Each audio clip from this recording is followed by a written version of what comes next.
Again, Chuck, come on back. Just another picture of my execution. This plane had silver leaf lettering. Of course, I worked for Ford and it had Chevy emblems in the trim job. Kind of a cool plane. I like this plane.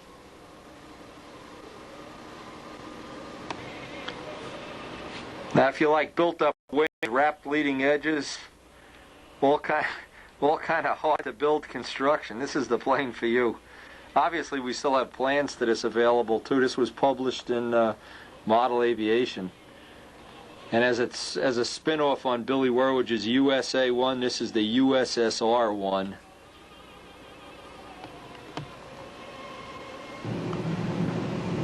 Same plane in my Willie Nelson truck driving days. Great plane. This is the cowl to the MiG. Notice how the muffler comes out and exits straight down. Blue anodized head. Big Jim Super Tiger 60. And the you can see the nose wheel mounted right to the motor. Right to the motor lugs. And probably my all-time favorite plane of all time, the 900 Sweeper. Oh boy. Favorite plane of all time. I finally wound up giving this one to John DeTavio in its older days, and he had a little accident with the ground, would be a nice way to put it.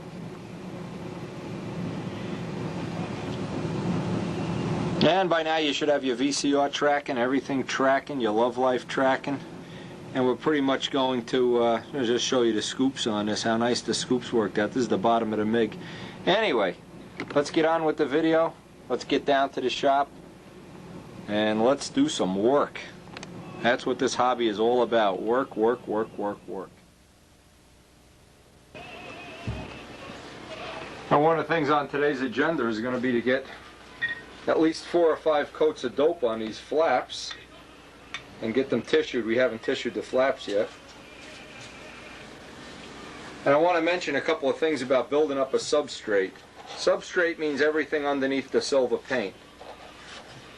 One of the things you can get yourself in big trouble on, especially with a foam wing, is if you don't do the substraight the way it should be done. And I'll try to expound on that. There's 2 things that can happen that'll ruin a foam wing. Number one is you put too much thinner in the paint. The thinner goes down through the thin wing skins where the spots are thin. And what it ultimately does, the skin delaminates. It loosens up the glue or the epoxy, or the wood just gets a ripple in it. And I'm sure everybody knows what that looks like on a foam wing. It has like the washboard effect. But one of the things you want to do when you get ready to do the substrate on these, and we've already done the substrate on the foam part, is do a little test on the bottom. Put your first coat of clear on. Make sure it's not too thin. If you see a problem with the skin lifting, you know, go back and put a little more paint in there. Mix is too thin. If it's too thick, and that's the most common problem, it'll go on and it'll be, number one, it'll be hard to sand. And that in itself is a pain in the neck. The sanding, the extra work of the sanding. Number two, what happens if you don't have enough thinner in the paint when you're building substrate? What happens is, every single time when you go to put the masking tape on the plane, assuming you're going to have some kind of trim on the plane, you put the masking tape on the plane and it pulls up the finish. And it's always because there's not enough of a mechanical or a chemical bond somewhere in the finish. And most likely it's right at this point here where we're putting dope on raw wood. If this first coat of dope goes on raw wood without enough thinner, what happens? You don't get any bond. And if you have too much thinner, it'll go down and melt the foam. So building up the substrate, the first thing you want to think about is get the mixture right. Roughly 60% 3608S, 40%. The new SIG Light Coat Clear, by the way, is excellent. That's a good place to start, and if anything, it'll need a little more thinner. Now remember the old trick from, I guess, from earlier on in the video set. Do the little parts first. This little part is tissued, and I can get a real good feel for, is this material going on? How's it looking? How's it drying? I don't want it so thick that I get brush strokes I have to sand out. I don't want it so thin I'm melting the foam or I'm swelling the wood, or in an extreme case you can go down and loosen up a glue joint. So what I like to do, obviously at this point in time, the little doors from the wing, the flaps, the little tip weight box, get all the little parts as your little guinea pigs, and then the last thing we'll go and do the wing. Now the wing has already been sanded out with 400. I put 4 coats of clear on, sanded it just a little bit, tissued this, 00 silk span, put on 3 more coats of clear. This will be the 4th coat of clear, and then I'll put a coat of, I'll sand it a little bit and put a coat of filler on.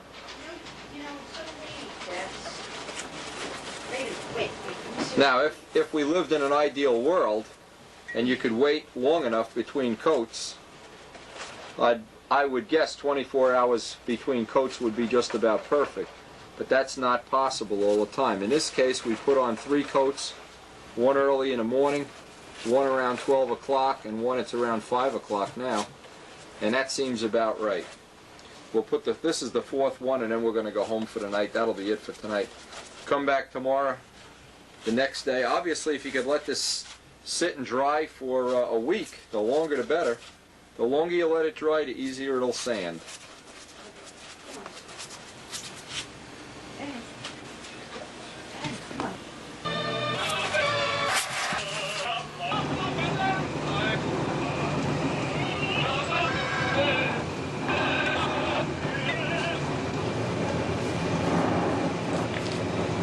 Okay, that's the 4th coat of clear, and what I tried to show with the time-lapse photography thing is to try to get both sides wet at the same time.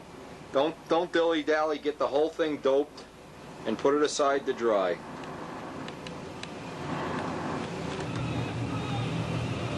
Now the trick here is not to get impatient and try to sand this out the next day. You know this has got to go away for a few days. It's tissued, it's got 4 coats of clear. We want to put this away now. Hopefully it's sitting right by, there's a heating vent here that sends some heat out to it. Let it sit by a radiator. You don't want to put it in direct sunlight. These are just some tips that might help. And you want to be able to sand it off, and you might want to, rather than me putting all this back on the video, just check out the finishing videos for a couple of ways, like the balling up of the paint, that kind of a thing. Before you put filler coat on, you want to be able to sand this so there's no hint of balling up in the paint. Otherwise you're just trapping thinner in there. So the trick here is, let's put this away for a while, and let's go work on some of the other projects we have around the shop.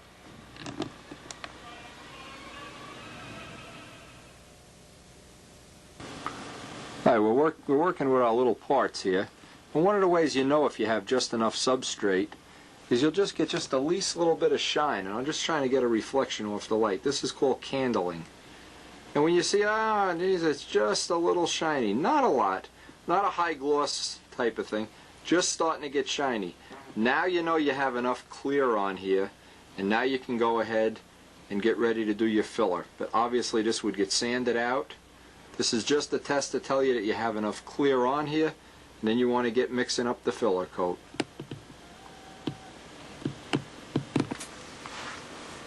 Alright, now today, what we did, we took out our jar of filler. I think I showed this many times, how to make filler. Just rough numbers here. Would be about 1/3 thinner, 1/3 talc, 1/3 clear light coat.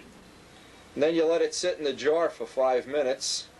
And that lets all the extra talc sink to the bottom. And we're going to do that right now. We're mixing up the 2 little batches of talc we have here. And what we'll do is we'll let it sit 5 minutes and then pour off the clear. And that'll have just enough, should have just enough talc. And I have a little bit of purple paint left in here. Let it sit 5 minutes, then pour off the top, and you're ready to start doing your filler coat.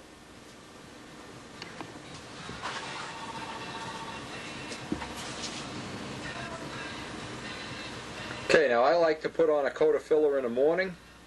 So what I'll do is I'll put a coat of filler on this in the morning. I'll put a coat on maybe around 12 o'clock. let it sit a few days, sand it out, and then put the third coat on. I like 3 coats. And usually then that third coat of filler will be just about the right amount. Put a test coat of silver on, and we should have the beginning of our substrate. We'll start working up through the coats of silver. Now we also have that whole video available on sanding silver. No.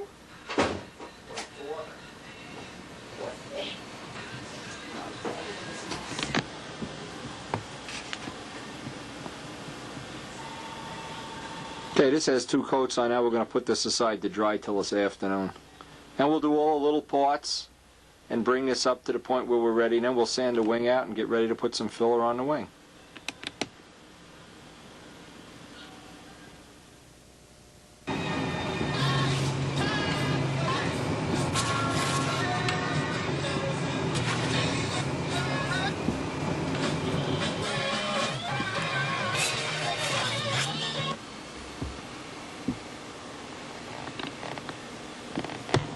Alright, we have 1 coat of filler on here now. Obviously we're going to flip it over and do the other side. Wait a half a day or so, put the second coat on. Now a couple of things you can look for at this point in time. You know, you should be seeing any major flaws, like when you sanded out the tissue, if you went through the tissue in any spots, which you obviously shouldn't have done. You want to put a little extra dab on, a little extra filler there. Anything that's an edge, like the trailing edge here where it's a razor edge, radius the edge each time you sand it. Put a little bit of a radius in each time you sand it. Alright, so the next trick will be, obviously we're going to put this guy away to dry for 3, 6, 8 hours, how long we'll go do the work from the shop today.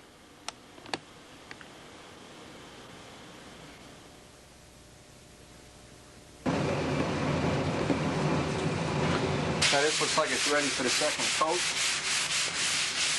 Now what I try to do now is I try to feel for brush marks. If I feel the brush marks and this feels like it's a little on the thick side, I put a little extra thinner in the second coat so I can kind of blend down the brush marks.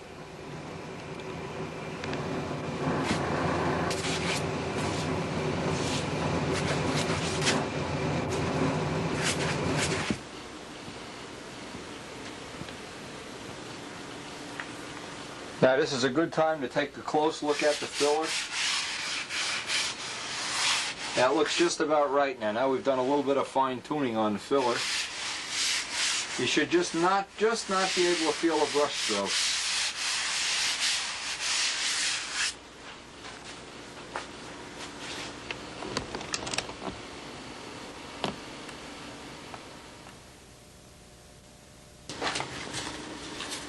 Okay, this morning we're taking the flaps while we're waiting for our filler to dry another day. Getting the glass area sanded out. I've already got 4 coats of clear on the flaps, and we'll silk span the flaps today. Now what I'm going to do on the flaps, I'm not going to use double O, I'm going to use medium silk span. And I'll show the reason why, is I want to get the grain, of course, is parallel to the trailing edge, and I want to get the most torsional rigidity out of it. And a little bit of extra silk span there definitely will help make it stiff. Now I look down these flaps and they are really nice and straight. Real happy the way these came out. Anyway, I have to sand the glass in. Let me just show what this looks like. One's sanded in and one isn't. Yeah, this one has to be sanded yet. This one's sanded in. You really can't even feel the cloth. Now I'll just take 320 and just hit this. This is fuzzy now. This has the 3 coats of clear, and I'll hit it. And I won't hit it with a block, of course, because I just want to take the fuzz off very lightly. And I don't want to sand off, I certainly don't want to sand off all the clear, or there's no point putting it on. Then obviously we'll get into tissue in this with medium silk span. Actually, on one plane, on the green meanie, I actually used heavy silk span because I wanted to stiffen up the flaps. The wood wasn't so great. This is good. You can see it's good sea-grain wood, but I think the medium silk span will be a good choice here.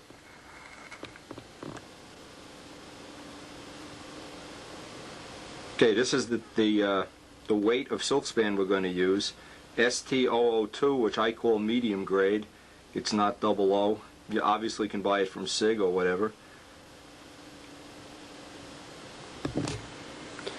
Now just a couple of notations that'll help you in using this. Obviously some of the mistakes you can make, and what I may as well try to do is outline the potential mistakes you can make. You never do a flap that way. You don't use up old silk span. That's another problem. Don't use up some old silk span because you don't know if you're going with the grain or without it. It's important that you have the grain in all four pieces going the same way. So we want to cut our strips of silk span out that way. We don't want to cut one this way, one that way, one this way, that way. The object of that is to avoid a warp. Silk span does have a grain, and so if it shrinks in the same dimension on each piece, you would figure you're a little bit ahead of the game, as if one piece is shrinking up, one piece is shrinking down. In fact, here I got to get my first step here is going to be to get a new razor blade. So step one would be cut all four of the pieces. I put wax paper down on the table here just to make it easy for myself. Cut all four pieces exactly the same. Don't cut that old cookie cutter thing or try to use up old silk span or anything like that. That's a lot of nonsense. So the first thing we'll do is we'll cut four strips here exactly the same. Now obviously I sanded this down nicely with 320. It's got a nice matte finish on it. Sanded in the glass. Have the silk span all cut into strips. Now what I do is there's some differences using medium silk span instead of 00. When you use 00, you can use relatively thin dope and it'll penetrate through and you'll get a good adhesion. What I like to do when I'm doing medium silk span is get a little more thinner in it so it penetrates down, takes longer to dry, and get a better adhesion from the silk span. So let me do this. I'll just do one section here on the camera. Now I've tried doing foam wings with medium, and you add about 3/8 to a half an ounce more in finish when you're done with the substrate. So you may or may not want to do it that way. One of the things you can do with medium silk span, and this is a great idea, if you've sanded through the sheeting, and from time to time obviously we all sand through the sheeting where it's getting thin by the foam, well that would be a great place to use some medium silk span or even some heavy silk span. But be aware, when you get medium and heavy silk span, you need a lot more dope to hold it down to the wood. 00 seems to stick the best. It seems like when you do medium or heavy silk span, you really have to get a lot of dope down under the tissue to get good adhesion. So when you pull up the tape, you don't wind up pulling up and delaminating the finish. Now I get a really good coat on here. And I'm going to kind of... This has 4 coats on already, especially by the glass here. I want to have even a little bit extra here. Make sure that's good and shiny and there's no dry spots.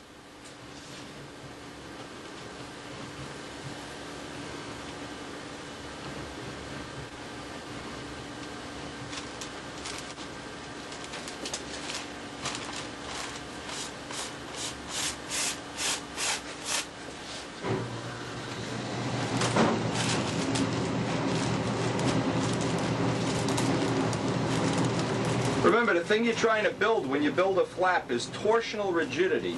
You're trying to build torsional rigidity without building thickness. In fact, when I'm done with the silk span job here, while this is drying, I'm going to put on the tape just some of my experiences with building flaps various ways. You have a lot of choices when you build flaps. You can build solid wood flaps, which Big Jim is in favor of, even though they tend to be a little bit, in my book, they tend to be a little bit heavier than built-up flaps. If you can get good sea-grain 4 to 6 pound wood, you can make a beautiful flap with very little effort using the rod method. And I have that documented on one of the old videos. I'm not sure which one. Now, what happens is, I'm trying to press this dope down. Because this is not 00, it's not going to just sink right in. I got to kind of press it in, make sure I get a good penetration. Now what I do is get a brand new paper towel and just press it right down. Flip it around, press it down. Now what this does too, it gets a lot of the water out It's not really water, it's Windex, and the reason we're using Windex is so it evaporates a little quicker.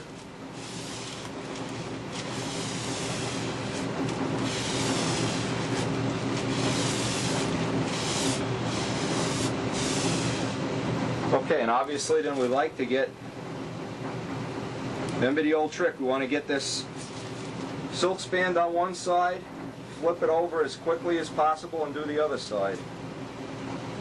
The trick here is always use brand new razors and throw them away.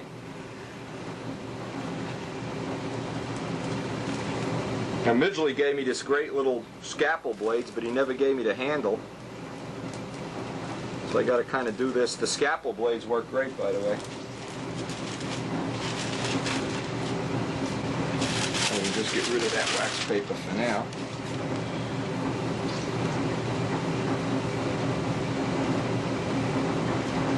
Now I'm just going to leave the little piece on as we go down at the leading edge. Leave the little piece on by the hinge pockets, because I'm actually going to use that piece. Let me show what I'm going to do. I leave that little flap of paper there, and I'll just razor it here, and then press it down, and I'll have my hinge pocket silk span too.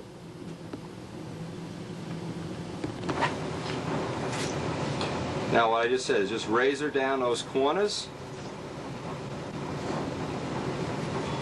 I'd say the most important thing in doing a flap is to get one side tissued, and while it's still wet, before it dries up, and this is the reason for having a little bit of extra thinner in the paint, in the dope, it gives you a little bit of time to work here. Now some of the mistakes you can really make, I mean this is really one of the biggies, is if for some reason you decide you're going to put shrink dope on these flaps, you are dead. That airplane is going to have warped flaps from day one. I've tried that in an effort to make the flaps more rigid. Believe me, it doesn't work. It may work if you have open bay flaps. You may get away with putting one coat on because the silk span won't have enough pull to shrink the flap out of position. Definitely not a good idea. Only light coat on the flaps. All right, I'm going to flip that right over. There's my wax paper.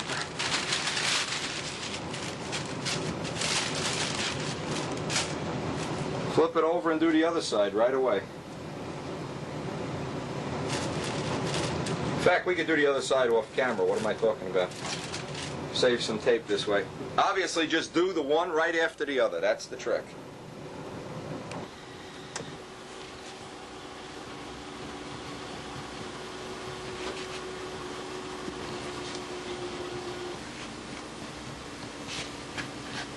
Okay, now final thing is just pressing the hinge pockets down. Make sure all the corners stick. Now what I always like to do, as soon as I get both sides tissued up, and obviously they're both still sticky, is give a second coat to both sides so they're wet equally and they kind of dry equally, and kind of look down, make sure it hasn't built in a warp. No, this is fine. Okay, so we'll put this one aside to dry, and we'll do the other one off camera.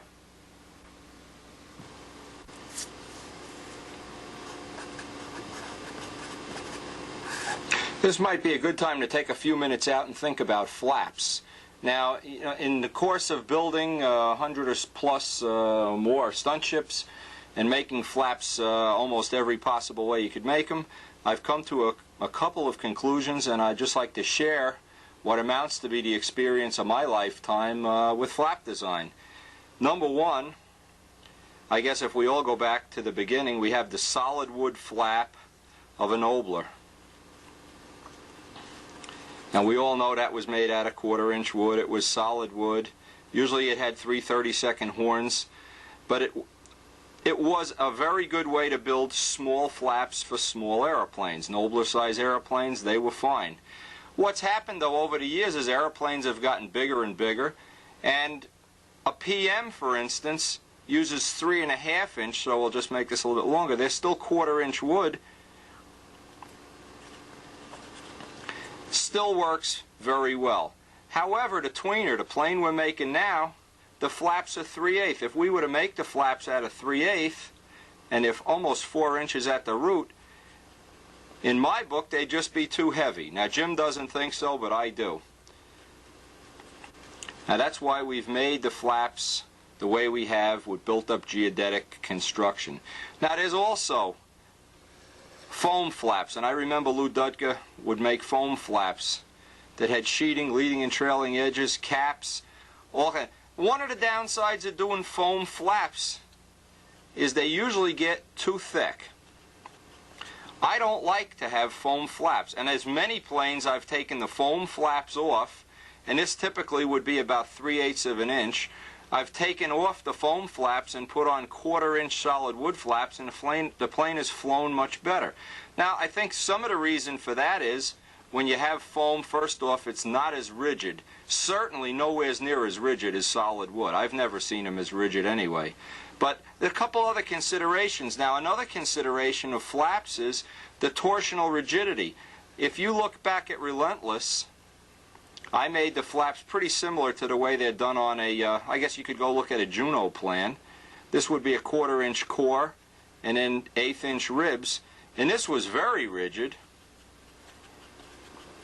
Very rigid beyond anything I could imagine. The only trouble is this was labor intensive. Labor intensive to the point of you could spend a week making a flap.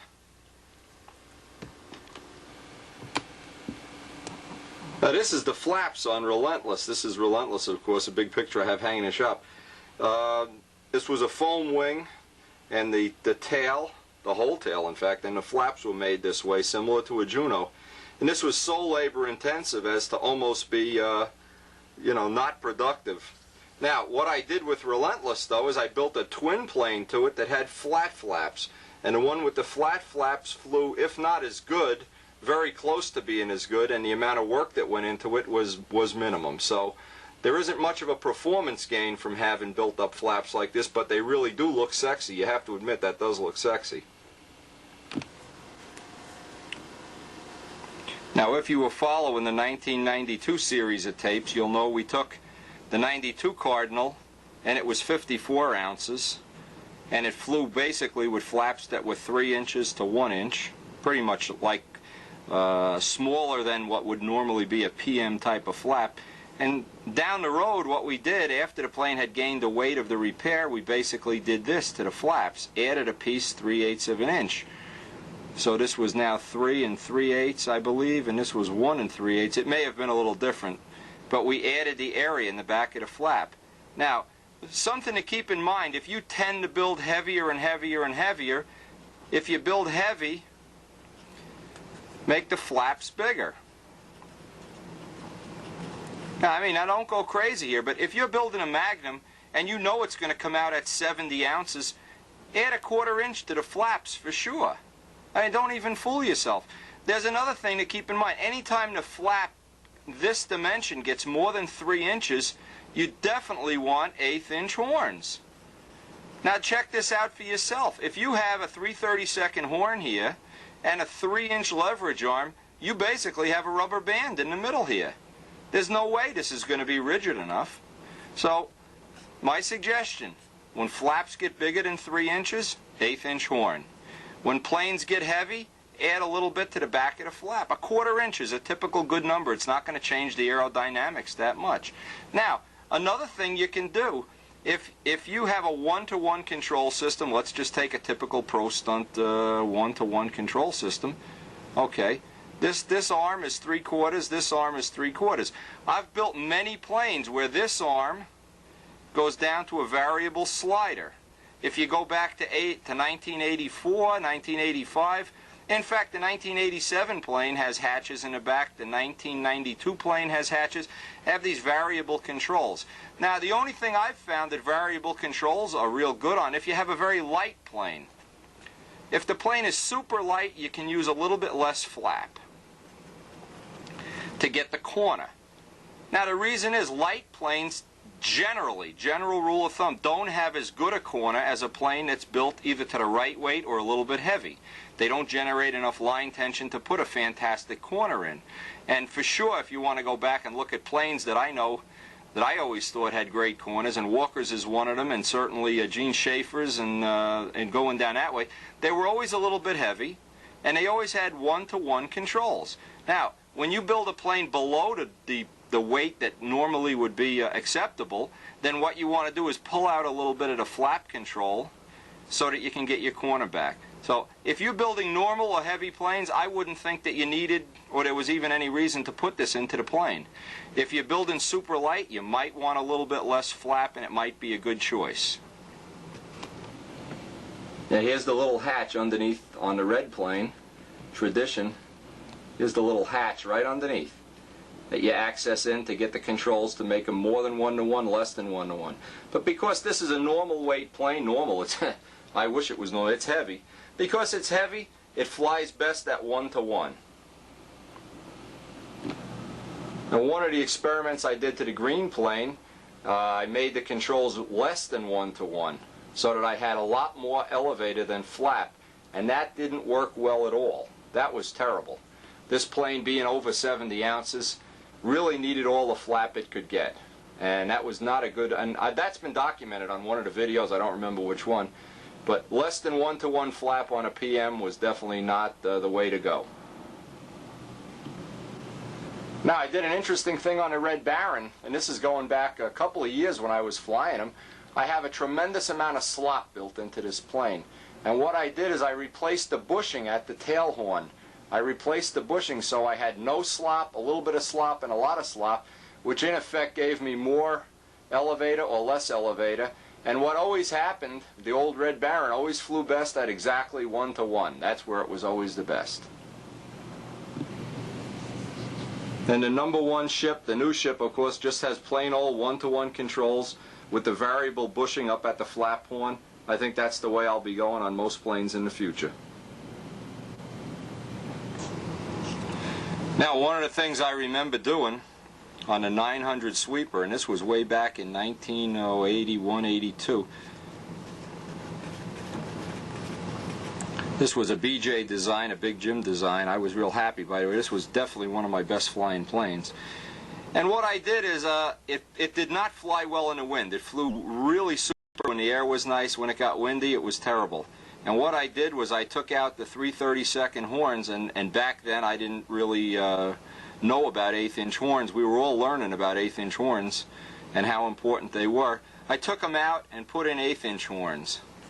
And that was kind of a big, awful job. The way I did it is I had to cut a pie slice out of the bottom of the body, pull this piece right out, and I had to cut a piece out of the bottom of the fuselage, get in and Dremel and gouge and pull it all out, fiberglass it back in. It really was a messy system. This was a horror of a job to do. That's why I always tell people, if in doubt, put the 1/8" horns in to begin with. When the plane had 1/8" horns, it flew well in the wind, had more corner, and it was more predictable. I don't know how we could make consistency. Don't tell me that's spelt wrong either. But this was the big one, and the reason for this is when we had the thin horns in, every time you'd wipe the plane off, this plane had 4.5-inch flaps. This was 4.5 inches, this dimension here. Every time you'd wipe the plane off, you'd tweak the flaps. You'd turn the plane over and wipe it, tweak the flaps. And this is before we had tuned pipes. We were wiping a plane after every flight. This was unbelievable. And every time you thought, whoop, now the outboard wing's up, whoop, now it's down, now it's up, now it's down. So if you need more consistency in your plane, one of the reasons for using 1/8" horns on the flaps, and keep in mind, this will add tremendous consistency into the plane. So these are just a couple of the thoughts that I want to give you on flap design, and obviously part of a flap design is the control system that's going to go in it. But one of the big things, and I guess this is where we really want to be right now, is the torsional rigidity. If you grab the root of the flap and you grab the tip of the flap, and you can bend it in this dimension. If you can go like this and bend it, torsional rigidity.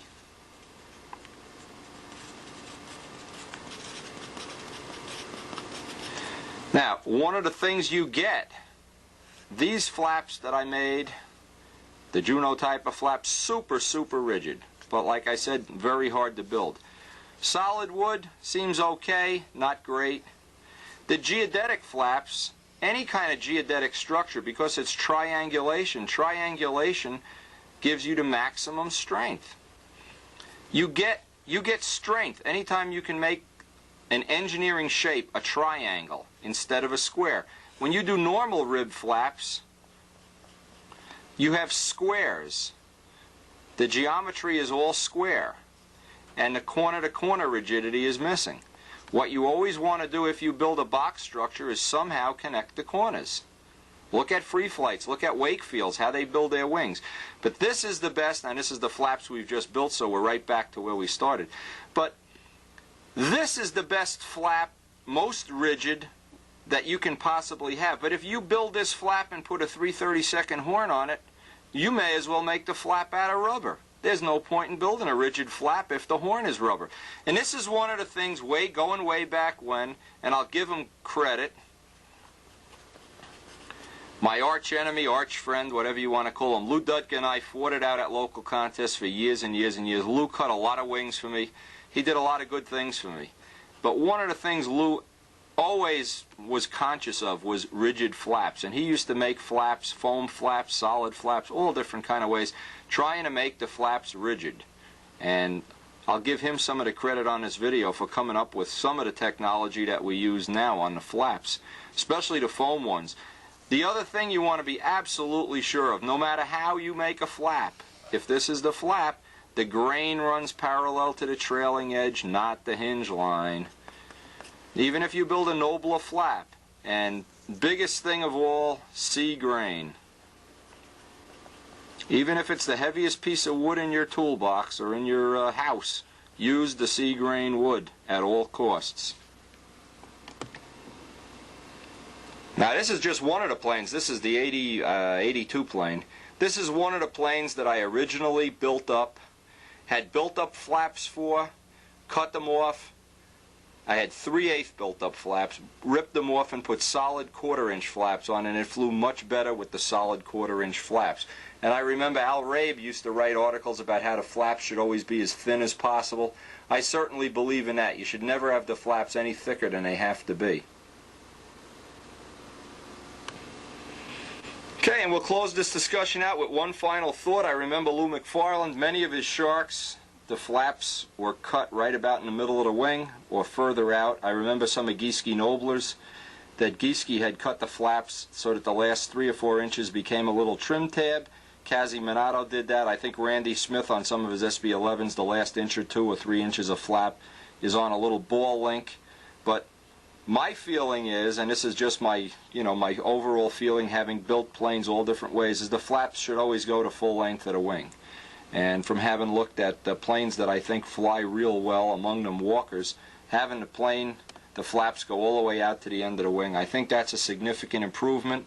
I think in this case, if you look at a Shark 45, he cut the flaps down to make them smaller because the elevators were too small. If this was a modern airplane, this is probably an 18% tail. If he increased this to 22, 24%, he could have used full span flaps. The plane could have been built heavier. Keep in mind, anytime you make the flaps a little bit bigger, you can build a plane a little heavier and there's no downside. So, just a few thoughts and we'll get back to our building project tomorrow.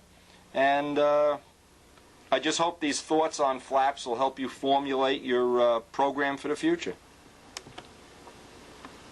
Flaps, they really matter.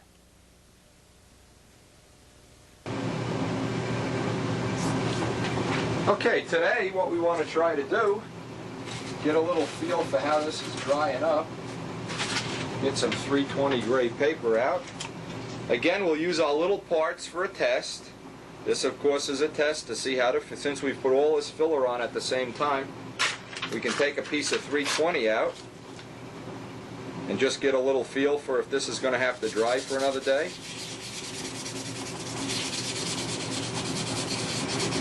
Now it's powdering off real nice.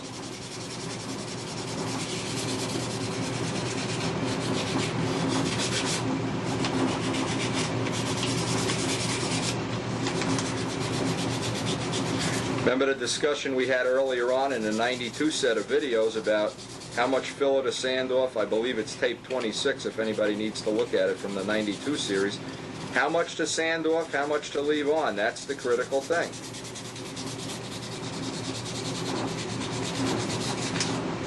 So we'll do a little test. I want to show this on the macro lens now.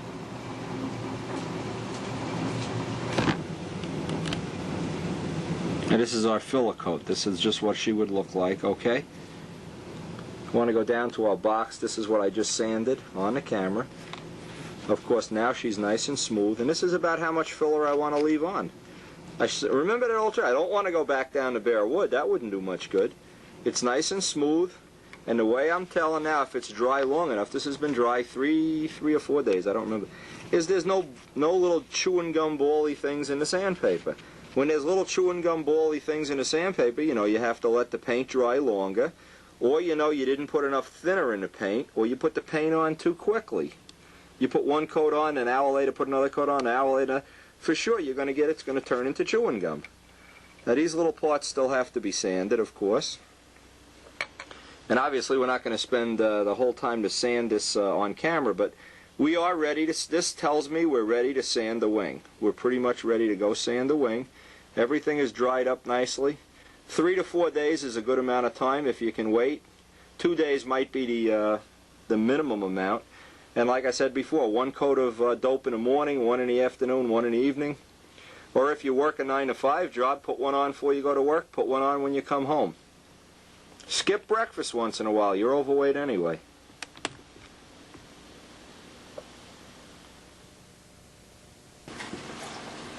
I really don't want to spend too much time going over the finishing over and over and over again.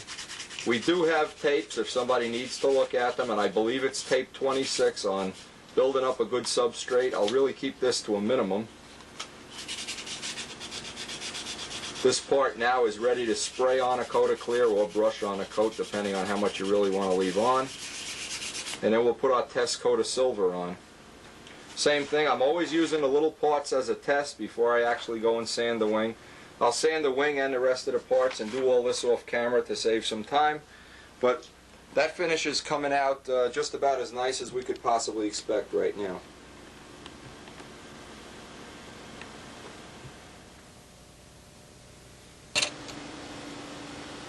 Now, one of the little detail jobs we did while we were waiting for some of this dope to dry up, we managed to get all our hinges dyed them with RIT dye, boil the water, pour in the RIT dye, let the hinges sit overnight. You have to bring it up to a boil, and of course some of these are going to be the ones that go in the flaps that we can pull apart. The ones in the elevators are not going to be pulled apart.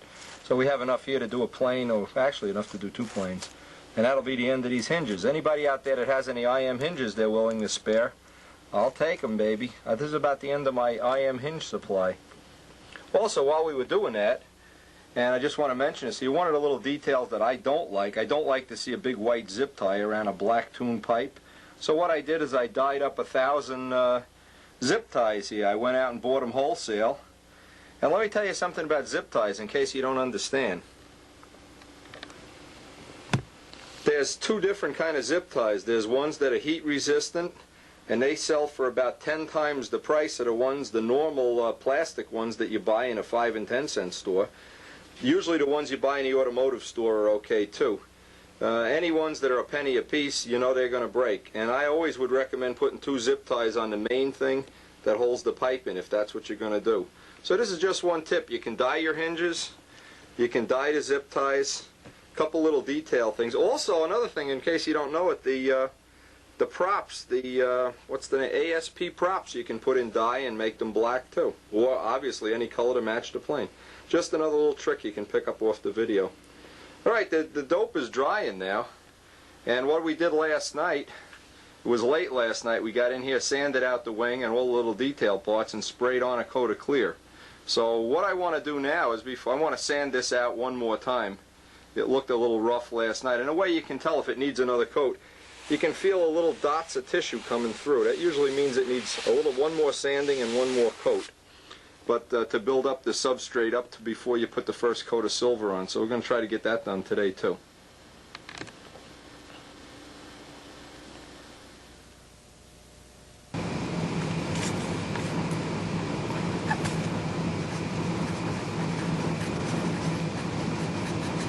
Now, when we're dealing with foam wings, this is a word you're going to hear over and over again. It's more sensitive on a foam wing than it is on a built-up wing for a lot of reasons. First off, a foam wing, generally the foam and the wood and the glue weigh a little bit more, so you try to make up some of the weight in the finish. Now, a substrate usually consists of, and we'll just draw this out. This is going to be a piece of balsa wood. It's over foam. This is our foam down here. And if you get this concept in your mind, you're going to have no trouble figuring out either what went wrong or how to make the next one better.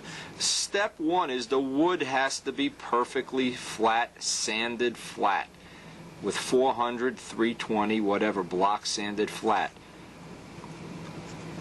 If it isn't, if for instance this wood is rough, here's what happens. If the wood looks like this, you wind up filling in all these valleys with paint. And paint is 6 to 8 times heavier than wood, so you wind up with an awful lot of paint instead of a nice thin sheet. Picture monocoat in your mind. You want to have monocoat, but you want it made out of paint, not monocoat. So step one would be to block sand everything out dead flat. Once you have it dead flat, you have a good start at figuring out how to get the minimum amount of paint on here with the minimum amount of weight. So let's just work up from a flat wood surface. If we can picture this in our mind, this is a sanded, usually my wings are sheeted with 16th inch wood, C grain at the trailing edge, A grain at the top. The first thing you would probably do is 3 to 4. I like to put 4 coats of clear light coat right on the wood, one right after another, maybe 2 to 3, 4 hours apart. Let's pretend you put 4 coats.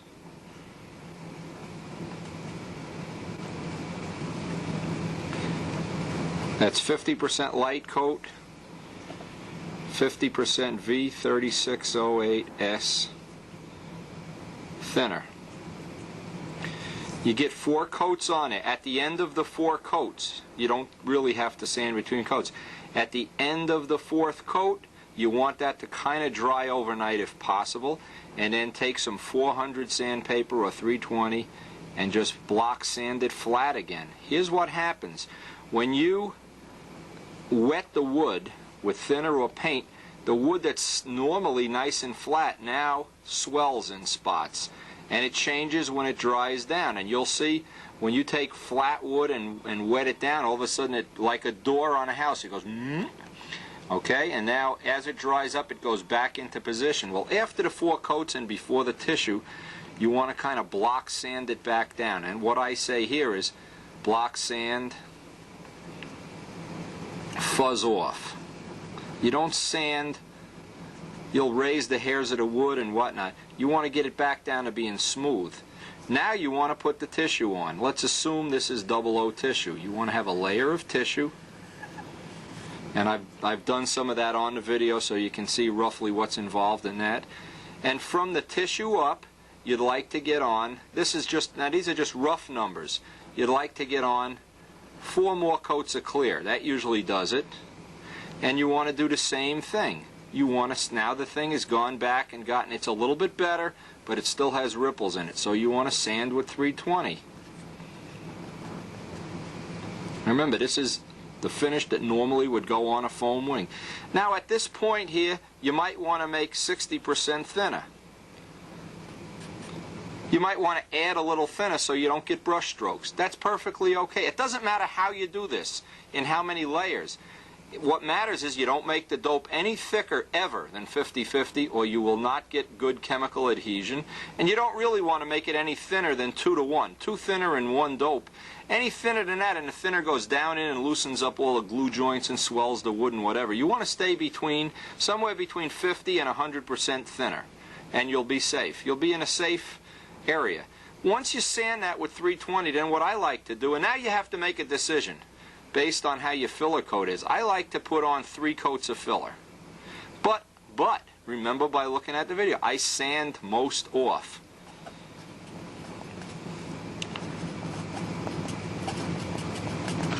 You don't want to wind up with a ton of filler on it. Now what happens is after you sand the last coat of filler, and this is the step we did last night, then I like to, if possible, spray on 1 coat of clear, just to seal everything up. And that is now the basis for the silver. Now at this point in time, let me just switch this over. At this point, what you're going to wind up with is, again, wood, foam. Let's just make this up real quick. Wood that's very flat, a flat thickness of wood, and kind of, if I can do this to scale, and a substrate. This is now the paint substrate is this material. It really isn't critical if you put it on thick or thin, or as long as you stay within the parameters that you're getting the good mechanical adhesion. And if you put it on thin, you'll have less brush strokes. But this substrate now is what we're concerned with. The thickness of this substrate, if this gets to be too thick and you don't sand most of it off, what happens? Now you go into the silver.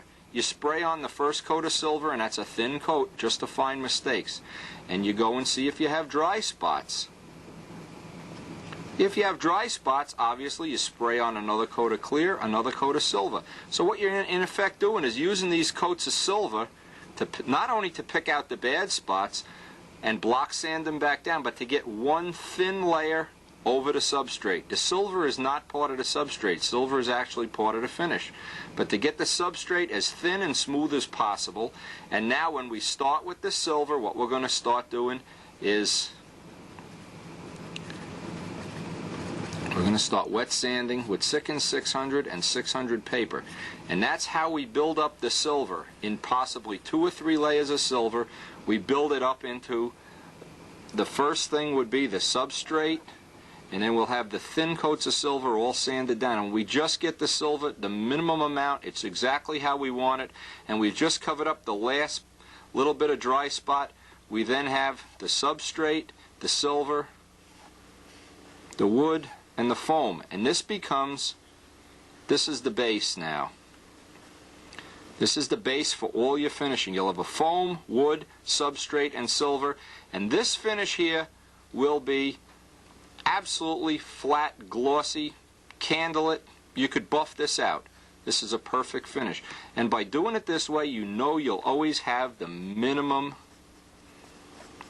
amount. Now a typical amount, this is just typical numbers.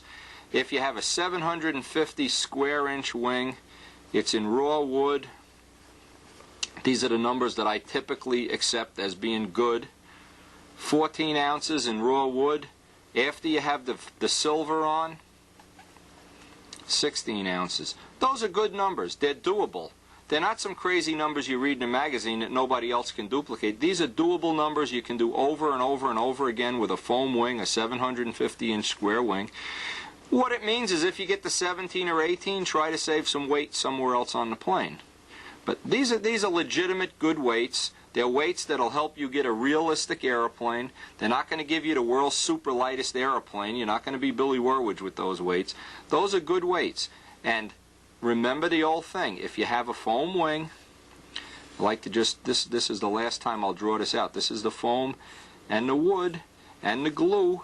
Remember, you have foam that weighs a little bit more than ribs, glue, which weighs a little bit more than the glue on the normal airplane, sheeting, there's more sheeting. So you have 3 things that are more on a foam wing than on a built-up wing. But you've saved the time and energy of doing it this way. You know you're relatively going to have a relatively warp-free wing. You're going to be an ounce over the normal weight. I wouldn't let that make me crazy. But what would make me absolutely bonkers crazy is if the substrate and the silver weigh more than 2 ounces. More than 2 ounces of substrate and silver on a wing. You don't need it. You made something wrong. You did something either overkill, underkill. 2 ounces of dope on a wing, and it's in shiny silver, and it looks like aluminum. Now, if you can work within these numbers, for sure you can build a concourse winning plane. These are concourse winning numbers. If you go to 2.5 or 3 ounces, well, okay, maybe you won't have the concourse winner, you'll be in the second row, who knows. But these are legitimate weights you should work for, legitimate goals, and you'll wind up with planes that'll finish in the top 5 every year and win you the concourse whenever the people think you're due to win it. Anyway, these are basic numbers that you should have in your mind at all times when you're dealing with a foam wing. And remember, foam. Okay? Some of the things you get from the foam wing that are worth it. When you say, well, it's an ounce heavy, it's worth it. It's worth it. To most people. And you have to decide if you're one of the people that it's worth it to. It's worth it to advanced level flyers, intermediate flyers, low skill level flyers that want to knock out a plane in a couple of weekends, a couple of weeks, get the thing in the air and fly it. Yes, definitely worth it. If you're Billy Warwidge or you're somebody who, Ted Fancher, who knows who's going to build one plane every 2 or 3 years, and it's going to be a killer light plane, you're going to try to get it down to under 60 ounces, well, I don't know. Just remember, Bobby Hunt won the World Championship, the Nats with a foam plane. Walker won the Nats with a foam plane. I mean, the list could go on and on. There's no, but Jimmy Casale won 4 Nats with a foam plane. You can win with a foam plane, but you have to, every step of the way, make sure you don't add any extra weight, because you're already eating up the extra weight of the foam, the glue, and the wood. So if you look at it that way, that it's worth it, if you're at that skill level, you can use the technology. The trick is save weight on everything, and the substrate is a good place to save it. All right, one final thought before we go sand the wing. Information, finishing information. There's 4 finishing videos. If you need more information, obviously beg, borrow, steal any or all of these, including the finishing seminar. Get a hold of them. There's basic dope finishing, advanced dope finishing, the finishing seminar, and a tape on sanding silver. 4 tapes, and if at the end of those tapes, if at the end of all 4 of those tapes you can't do a full-blown finished job that'll rival anybody in the front row, go back and watch the first one over, watch the second one over, the third. Spend those hours and grind into your mind what you're doing. You still have a problem. Next step, you know, call somebody. You can call me. You can call Midgley. Call these people that seem to be getting good finishes most or all of the time and are perfectly willing to help you. I don't want to put anybody else's name on here who might or might not be willing to spend an hour on the phone with you. I know Dave Midgley will. I know I will. Assuming my house isn't floating away or my wife isn't dying, I will spend the time with you, so will Dave. Get these people on the phone, get a letter out to them, or better yet, bring your plane to their house. And ask, ask, ask. This is not the 1950s and 60s where everybody's looking to give you a hard time.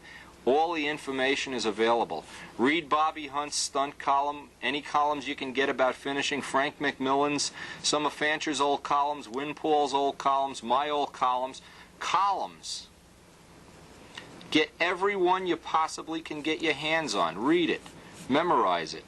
If you're real serious about doing this, getting information put into a package and memorizing it is a big part of getting this done.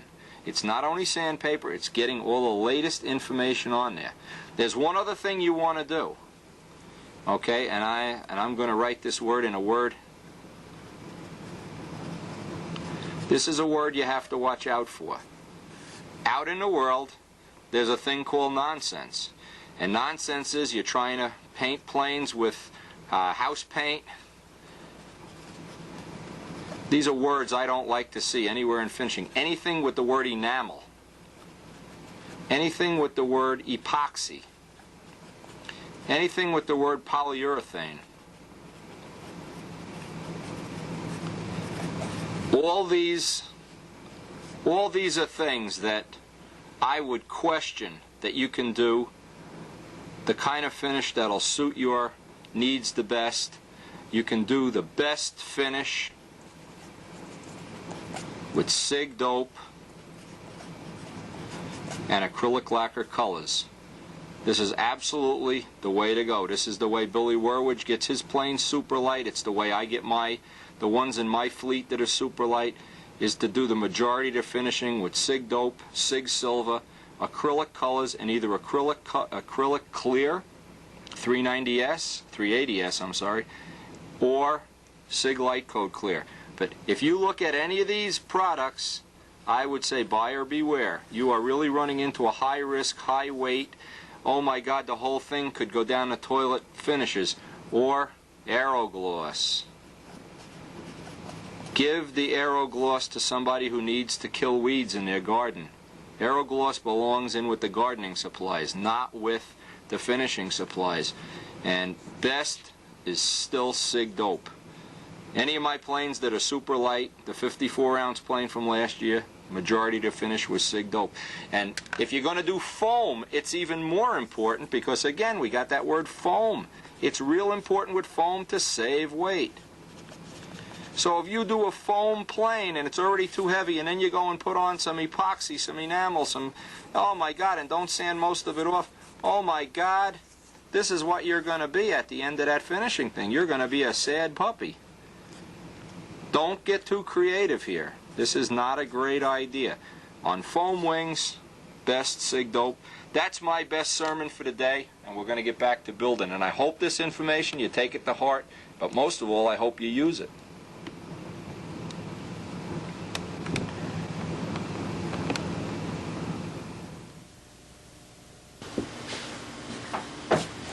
Now, I just want to run a little test.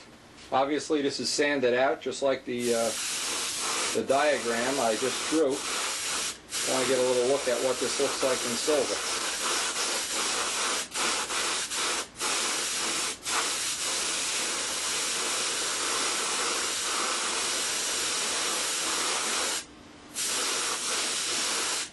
Well, believe it or not, that's just about right. You don't often hit it right on the first shot, but that's about right.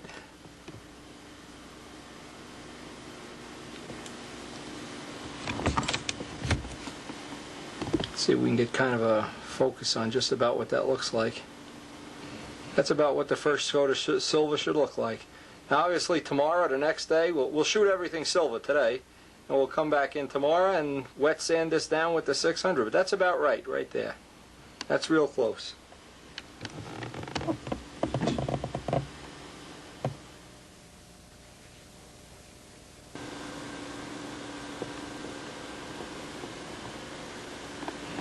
Now we got the tweener wing and first coat of silver here, all the little parts over here, and the flaps drying back there. So we're kind of going to let this dry for a few days. Got all our little Mickey Mouse parts lined up here. What we're going to do is let this dry for a couple of days, come back to it. In the meantime, we're going to work on the other plane. The other one's sitting in silver. We have all these little spots to touch up on it. We'll try to work on them right now. If you haven't seen tape 26 really goes into detail on sand and substrate and coats of silver. Tape 26 of the 92 series is a real good one on sanding silver if you like to know or need to know more about sanding silver. And I'd recommend you check that tape out before you go into any extensive finishing. In the meantime, we'll put this aside for a few days, and I think tomorrow we're going to work on the wife's dollhouse all day.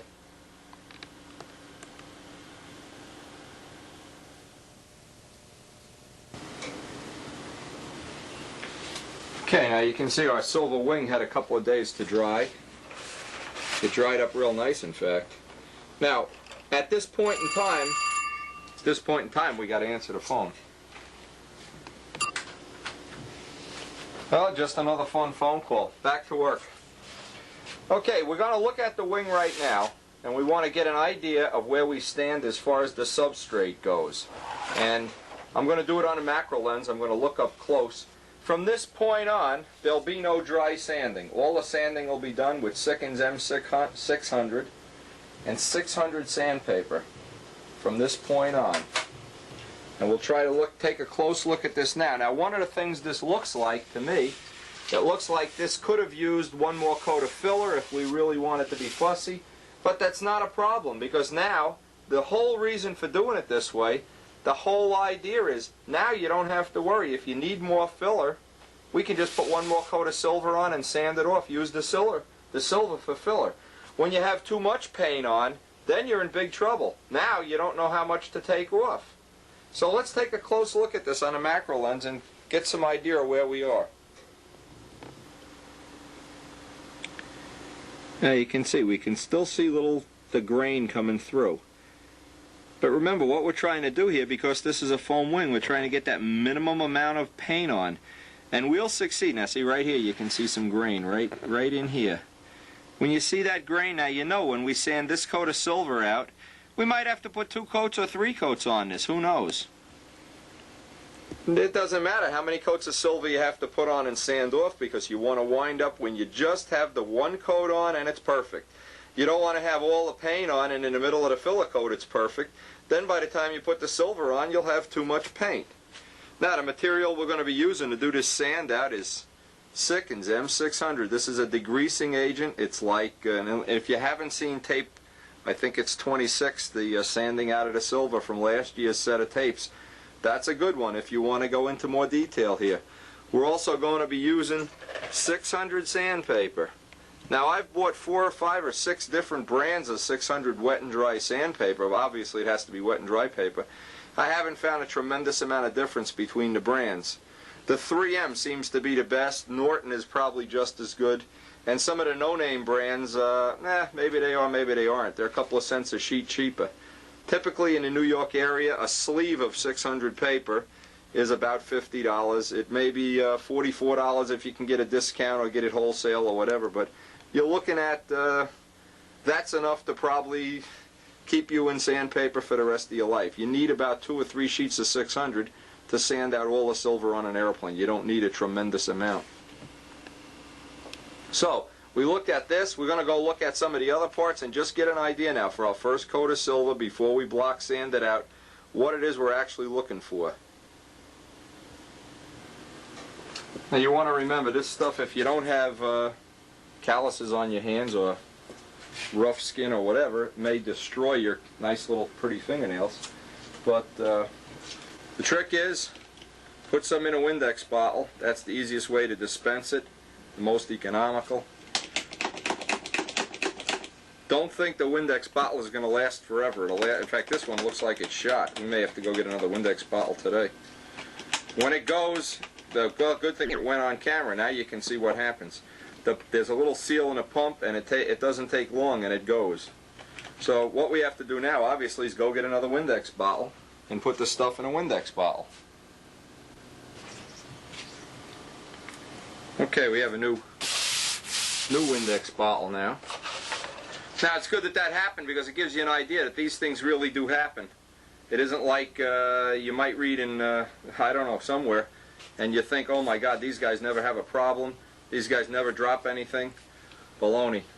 Everybody works in the same thing. By the way, just mention on it, when these bottles, they tend to get brittle and crack after about a month. So it's a good idea to buy a couple extra things of Windex. You can always pour the Windex out, but you always want to have that atomizing bottle around. This bottle has lasted about a month. It looks like it's getting ready to go right now. The sprayer already went. So anyway, that just so you know that that's one of the possible problems. Now, we got it wet. We have the silver wet. Let's get a little idea of how much we're going to have to sand this down. Again, for the first coat of silver, we don't expect miracles. We always look to get 2 or 3 coats on, and each one wet sanded out. And it's actually, the fact that you're sanding with 600 now, you're not going to get sanding scratches. You're not going to get the problem of having, like you do with filler, when you try to sand with 400 or you try to sand with 320, you always wind up with sanding scratches. This leaves a real nice surface for the next coat of silver. We can get this, just get this on camera, just about how much time you should spend doing this. This is the tip weight box, of course. Again, I always use the little doors and hatches and flaps and stuff for a test. If you have an idea how much you're going to have to sand, as soon as you're done sanding, wipe it off. You can kind of hold it up to the light, and as soon as you can get a nice candle effect on it, that's just about right. Now I'm guessing one more coat of silver, I'll put this on the macro lens, one more coat of silver is going to do it for that guy.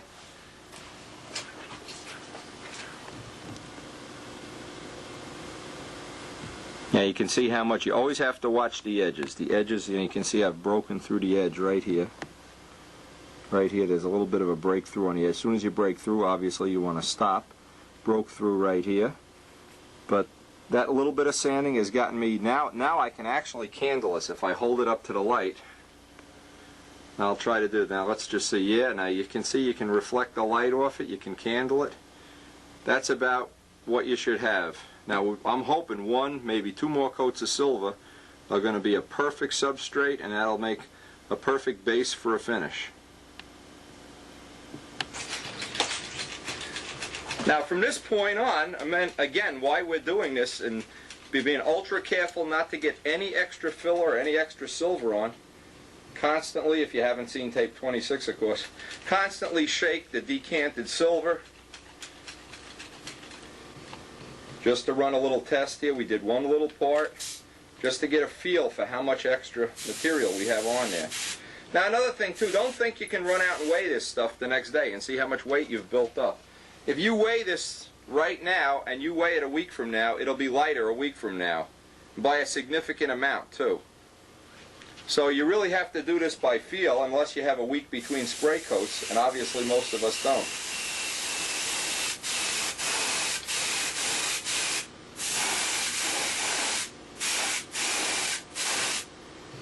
Okay, now we'll kind of look at that, and let's see what that looks like up close.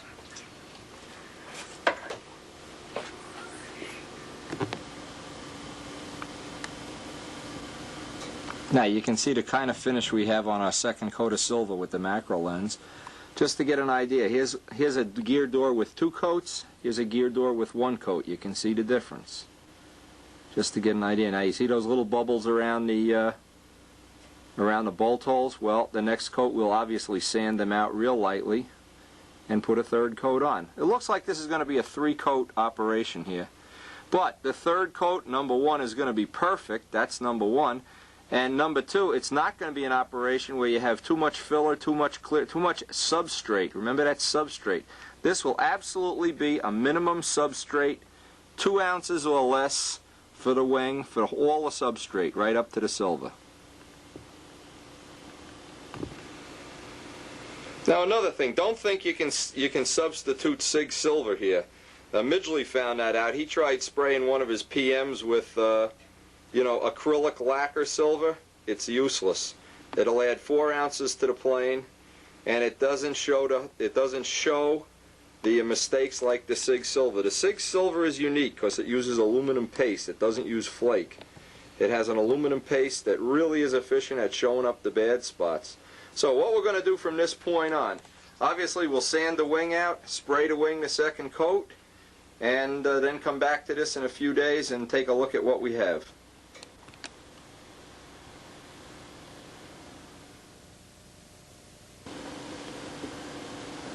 A friend of mine, Walt Russell, sent me this cardinal as a Christmas present. It's really cool. Anyway, I wish I could train this cardinal to wet sand. Walt, you got to send me a bird that knows how to sand. Anyway, we're going to get busy doing the rest of these parts here. I just opened up my mail and saw this nice cardinal here. I couldn't resist putting them on the video.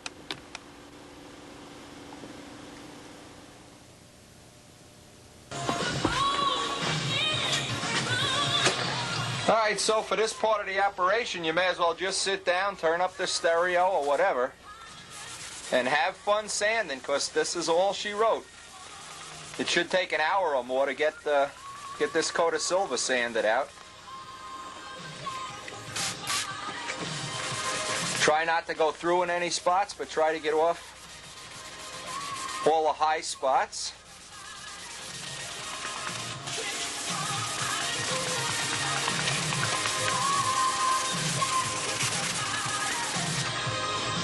As soon as you finish sanding, wipe it down.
Now just a few final notes. Make sure you get sandpaper wrapped around some kind of a little piece of wood. Get in by all the hinges and get the corners clean. Now we're going to get ready to go spray this with another coat of silver.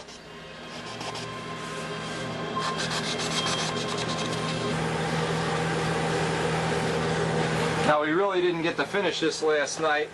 It was kind of a busy night at the shop. But we did get to finish the sand out this morning. I did it off camera. We've got enough sanding on camera to choke the horse. What I want to do is I want to show this up close. Some of the things that I really want to look for right now. There's a bad spot on the top of the leading edge here, and I fill that in with red lead. Where the tip joins the wing, usually you'll have a little bit of a ripple. And the joints in the sheeting, if you see the joints in the sheeting raising up, well, you know you're going to have to put a little extra paint on that. I also like to do this, is rub my finger around everything nice and smooth. Feel everything with your fingers.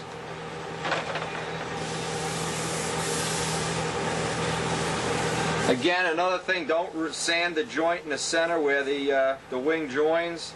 Don't get that all paper thin. Just feel with your finger around for any spot that may be bad.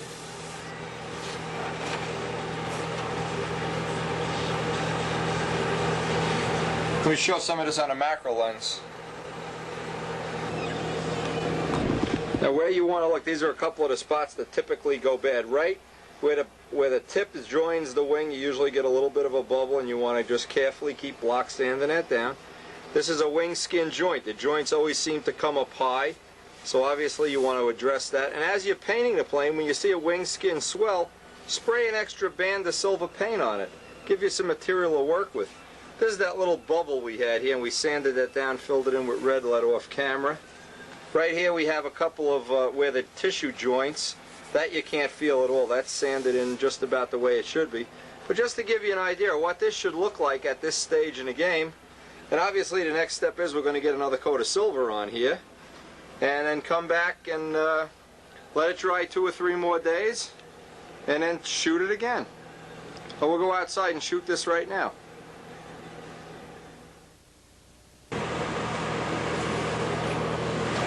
Okay, we had this drying this afternoon. We just want to take a little quick look at how this is the second coat of silver, how it's coming out.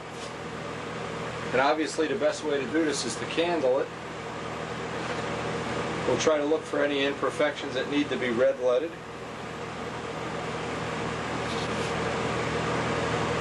Well, so far this looks pretty good. Now, let me get the macro lens and show a couple of the little things we want to do to this.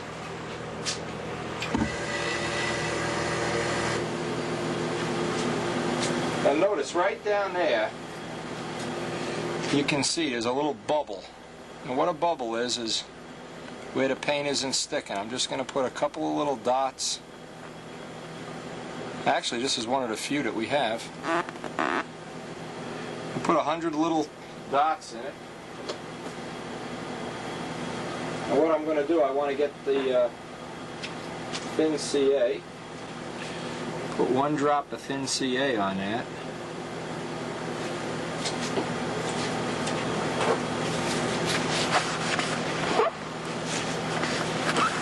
Wipe it with a paper towel good.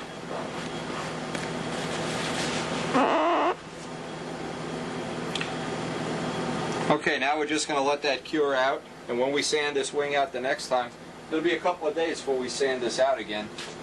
Let's look at some of the other mistakes here.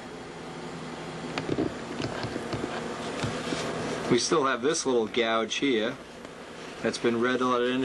It needs to be sanded out a little more. Let's see how the tip. This is almost perfect now. Usually you'll get little funny spots along the trailing edge. Here's one of them right here, you can see. And we'll fill that in with red lead.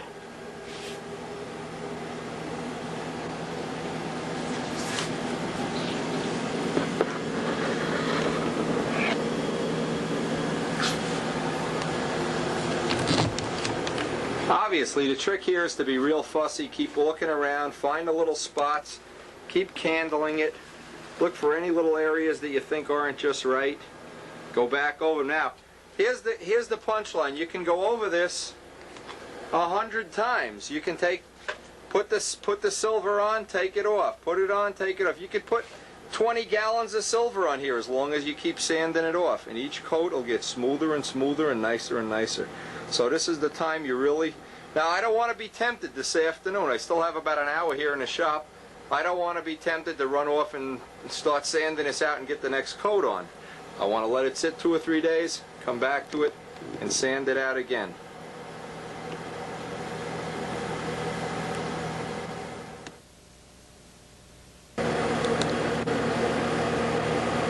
All our little silver parts are over here drying. The flaps are back there drying.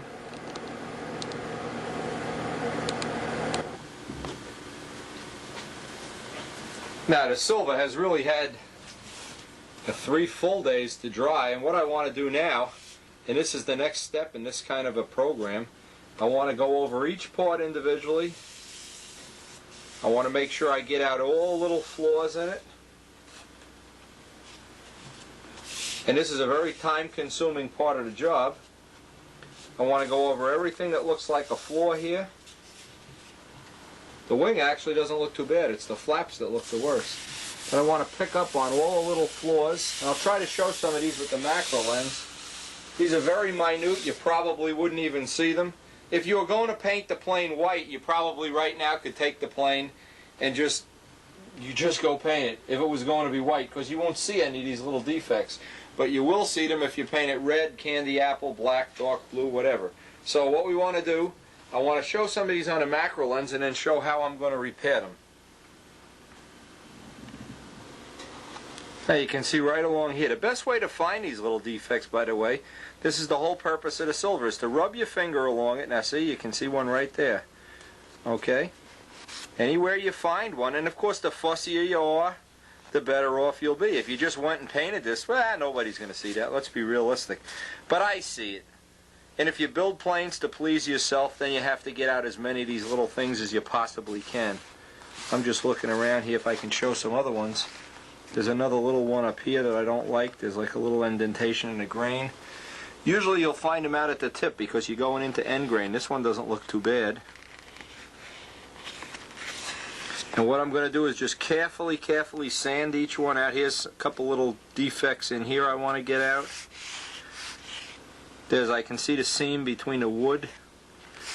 Now what I'll do is I'll take my old trusty red lead. Let's see, here's one out here. I'll take the trusty red lead and just try to hit all the little low spots. All of this is a little defect here. Looks like that was whacked. Now I'll let this dry, preferably overnight. Come back tomorrow and sand it out. Now, in case you've never seen the material, you buy this at a body shop. It's called nitrous stain. For professional use only. Who the hell are they kidding? There's no professionals use this. All amateurs use this like me. Anyway, take a look. Read the instructions. Yeah, for acrylic, works with acrylic lacquer, blah, blah, blah, blah, blah, blah, blah. We know all that stuff. We know everything about that.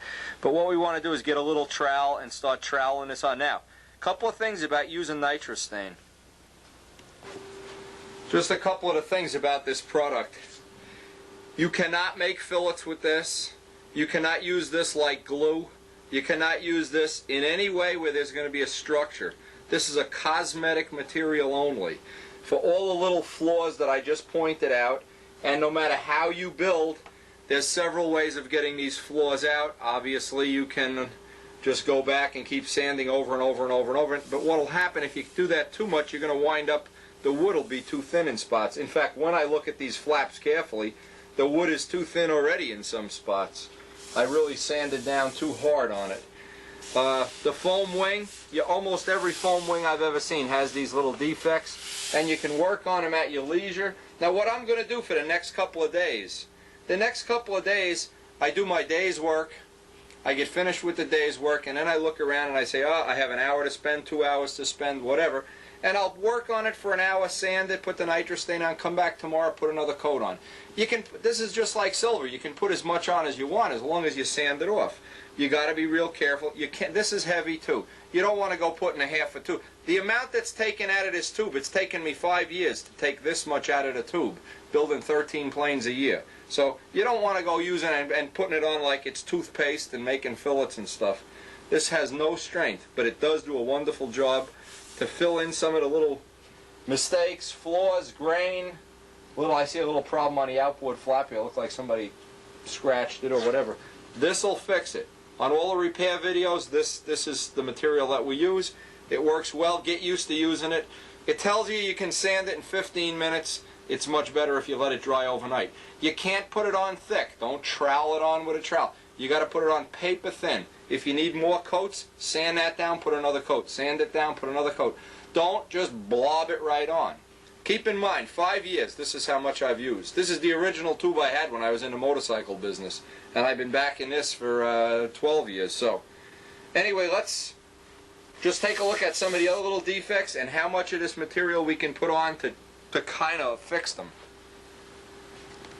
Okay, one of the things you want to do is buy from SIG or from your body shop supply these little plastic trowels. They're very inexpensive, probably like $1.50 a piece. You got to keep them clean. They wear out quickly. You throw them away and you buy new ones.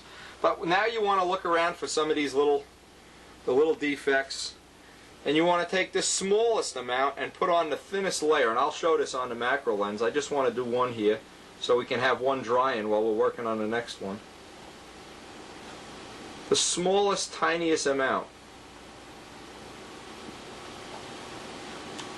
Want to look around now? Okay, here's another little spot here. You don't want to get caught up in trying to use this like a sanding sealer or anything. Little tiny amount. Now what I think about doing, and I used to do this all the time, is I would only do the upper part of the plane with nitrostain. I would never do the bottom, for the reason that the judges never really looked at the bottom, and I didn't want to carry around 10 grams of nitrostain if nobody was going to see it. Now in the last year they have looked at the bottom of the plane, so you might want to rethink that. You know, that's kind of old technology now. Now I'll sand most of this out tomorrow. When I get in the shop tomorrow, I'll sand this out. And you just got to keep going around, looking around. Here's another little one up here. Be real fussy. Be willing to take some time. This is not going to be instant gratification.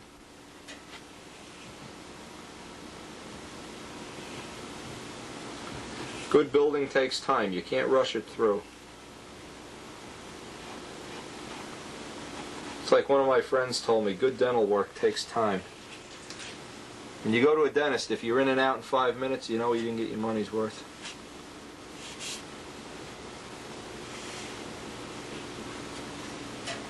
Okay, that about, let's see, any other ones here? That about takes care of that flap. And again, you want to be real careful about overusing this. This is not a substitute for good workmanship. But we'll go through now piece by piece. I'll do one of these on the macro lens. Now you can see that little defect up close. You know, a line there. So what I want to do. Now another thing that's good to do, you can use razor blades, you can use IBM cards, business cards. Find a thing that you're comfortable working with. In the case of doing a straight line like this, sometimes a razor blade is the best.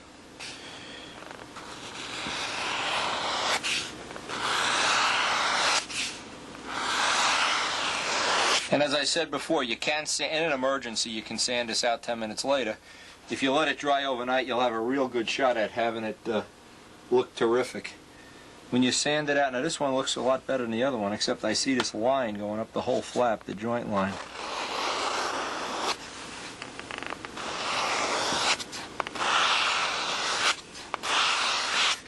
And tomorrow we'll block sand this out a little bit.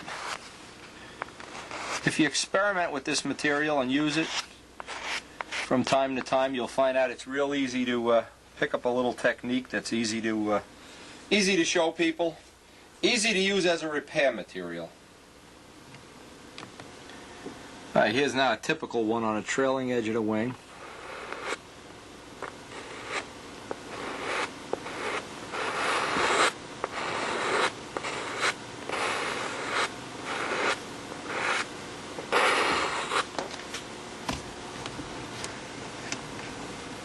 Paper thin. The whole trick is keep it paper thin. And once it's been sitting out on a razor blade for 4 or 5 minutes, 4 minutes, 1 minute, wipe it off. Clean the razor and go on to the next step. Now, I just found a couple more spots here out by the wingtip that I want to take care of.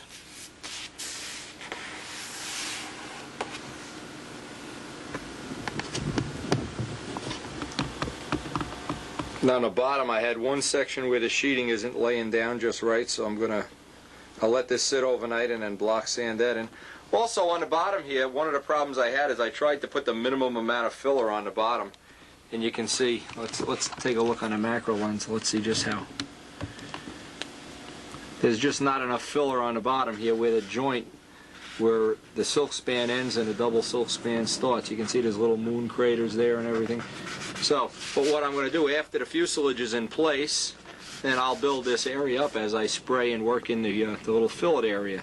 So for now, what's important for now is I'm going to put this aside, put this aside, put the flap aside, and give you the idea, at least give you the general idea here of what needs to be done. This is more than I like to see on a typical wing, but this is only 2 coats of silver. I'm going to sand this down, get the next coat of silver on, and hope the next coat of silver will be that thing that we're always looking for, that perfect silver. Okay, so we'll just put this away by the heat for night. Okay, today I did a little test. This has been drying 24 hours now, so did a little test just to see if this is going to sand down nice. Now, because this is a geodetic flap, it has a very slight bow around the ribs. I can't really use a block here. And I'll show some of this on a macro lens. Once this material is dry and you're sanding it with M600, it just disappears. It really does sand nicely. Now I want to show something on a close-up here. Now what you're really looking for here is when you close your eyes, rub your hand over it, that you can't feel it. Sure, you can see high spots. You can see all these little high spots here. You can see the edge coming through. You can see that this was a low spot. I call it a moon crater. But it's not a moon crater anymore. This is perfectly flat now. So the next step, we're going to go. Now this is just as it dried.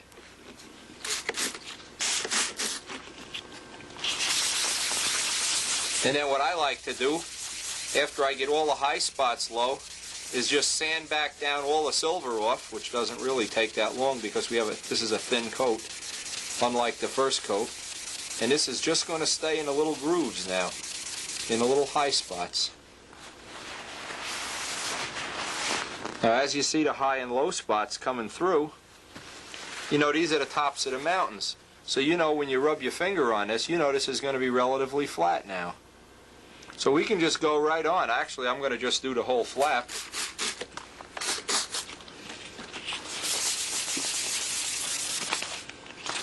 It doesn't take a long time. Once you build up a little technique, you have to build up a little technique.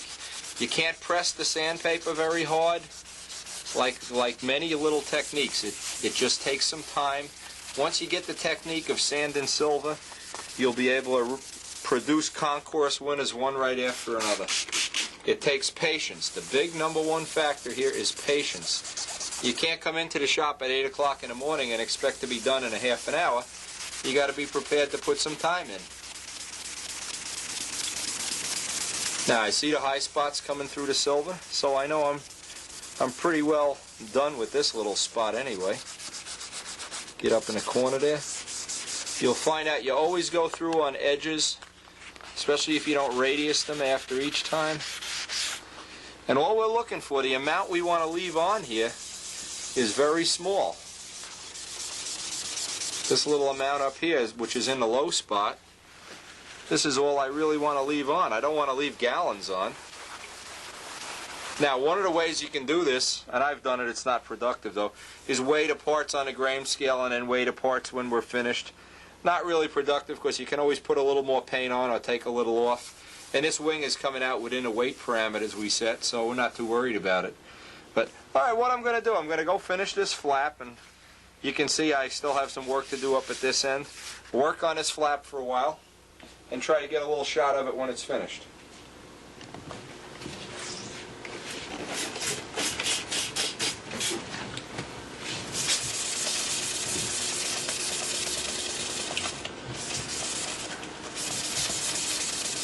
Now, some of the things you may want to try, and I'll just tell you that I've tried these things and haven't found them to work.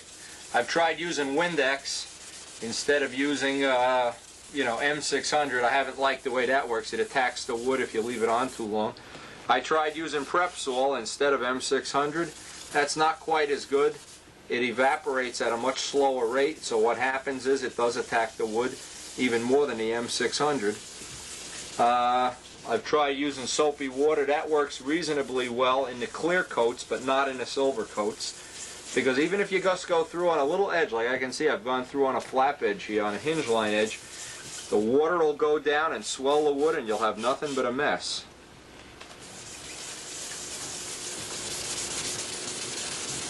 Now, it's a little bit more difficult doing this type of a flap than either a solid wood flap or a foam flap, because the whole surface has a little bit of a up and down to it to where the ribs are, so you can't really press down. My suggestion is when you sand like this is don't press at all. Just keep spraying.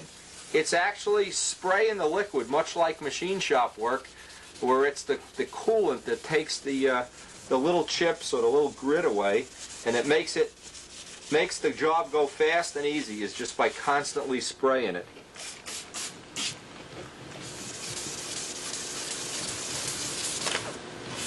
Now, it didn't look like it was going to be too bad of a day out there today. I might even get some silver sprayed on this tonight so we can get a look at how progress is coming along.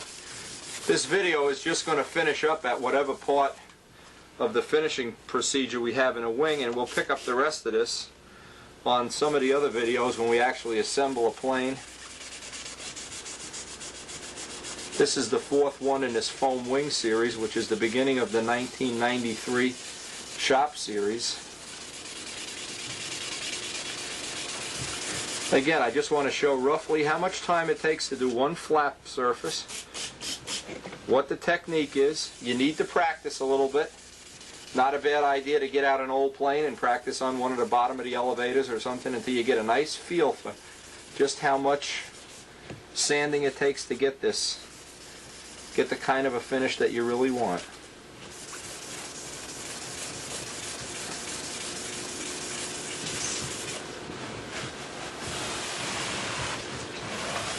Always keep a paper towel handy.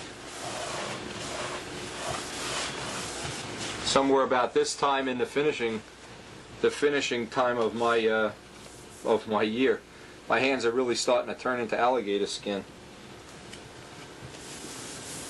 Okay, that feels pretty good. And the next step is we'll work on the other flaps. The next step is we'll try to get another coat of silver on everything.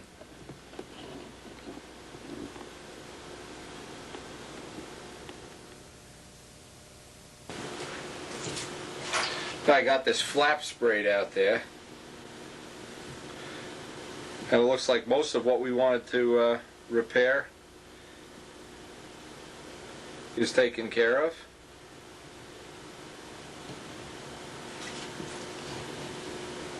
We might or might not put a fourth coat on this. I don't know. This is the third coat, and I'm pretty thinking this might be it. This might be, yeah, all the little things that we tried to correct on the earlier coats are taken care of.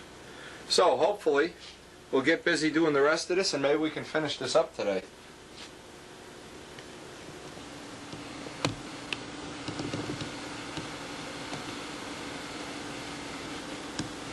That is the flap we're going to work on now.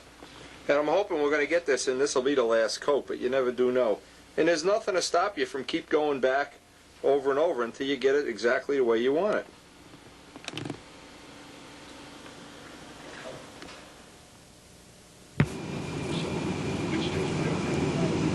Okay, this is the other flap after being sanded out. Just want to put a little bit of footage on here so you can get a look at what this really looks like. And we'll go out and shoot this now in silver. Yeah, it looks like it's getting ready to rain. I don't even know if we're going to be able to shoot outside today.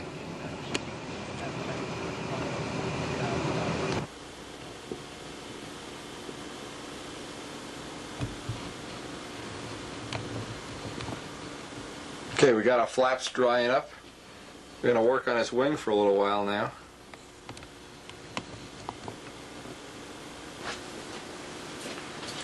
I've been working on his wing for a little while, trying to get out all the little imperfections that I can. Now when I get to the trailing edge, I want to use a block on the trailing edge. I really don't want to use my bare hands because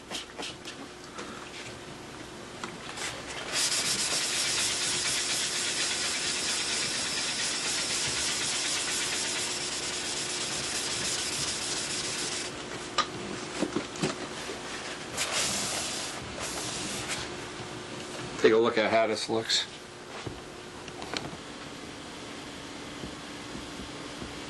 And here's the part I just sanded, and this is really nice and smooth now. Should have no problem with the next coat of silver here at all.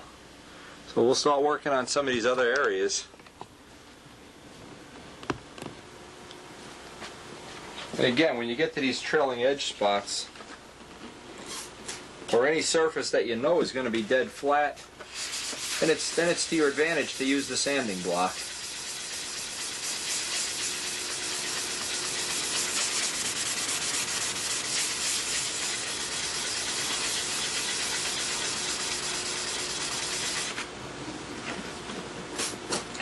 I guess if you really wanted to, you could go down to a local body shop and watch how the guy does body work, even though it's not totally appropriate. Some of the things you learned, I'm sure you could put to good use. They have little rubber blocks, by the way, you can buy in a body shop supply house. I haven't found that they've been really any better than balsa wood, so I stick with balsa wood. But the whole key here is not to give up. The key is to be fussy. And here's the thing, at this point in the time of building an airplane, it's really starting to shape up and you really want to get going and yeah, come on, let's go, let's finish it. We're going to paint it this color or that color or do this or do that. But this is the point in time when you really have to be patient, take your time, not rush, and do as many coats of silver as you need, sand them all off, red lead any imperfections, sandy imperfections, until you're satisfied that this airplane meets your needs, your level of quality that you want to project into the hobby. You don't have to go by Ski Dombrowski's or by mine or by Stan Powell's or anybody. You go by yours. What level you want to be.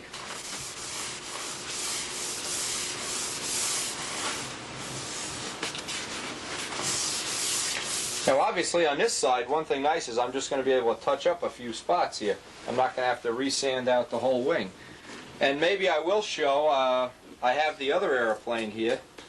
Maybe I'll show a couple of the spots that I touched up on that if we have a few feet of footage left on the end of this tape. That ship is now in silver, and so this would be a good time to show some of the little touch-up spots on it. And just keep picking away at it. Be fussy. The whole key is be fussy. Now where we have the big spot on the bottom, these Windex sprayers really don't last that long. They really get to be a nuisance after a while too.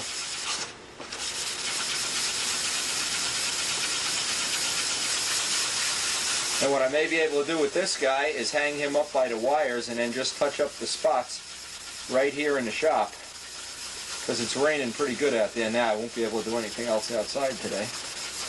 But just to give you a look at, this is a tissue joint now. This is the amount of effort that should go into a tissue joint. Another thing too, you're going to find out your one right arm is going to get awful strong after a while. When you go to shake hands with somebody that monocoats, you know, you can body slam them or whatever. If you're into bodybuilding, I guess it's good, but I'm not. Now, let's see if we can just get a little close-up. You've seen how long this has taken to do. Let's see if we can get a little close-up on a macro lens here of just about what we're looking at here.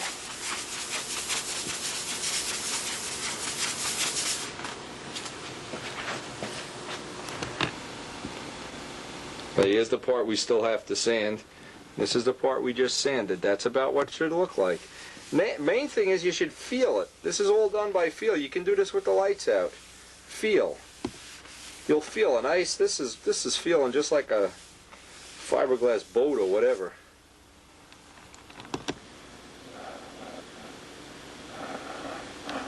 Right here you can see the tissue joint, the tissue line.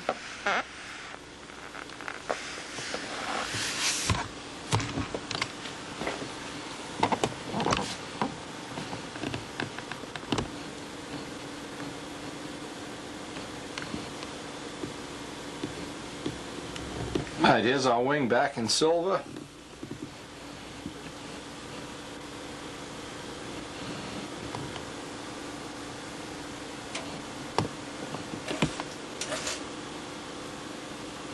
You can see the spots where the tissue was joined together, and we've kind of got those worked out.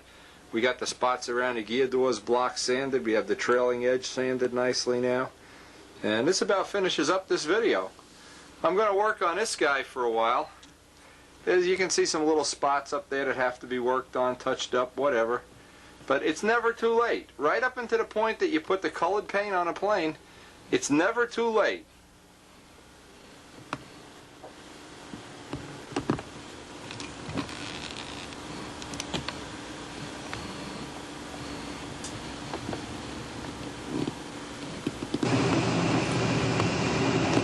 Now you can see some of the spots that I want to touch up while I have my hands all silvery and gooey and everything.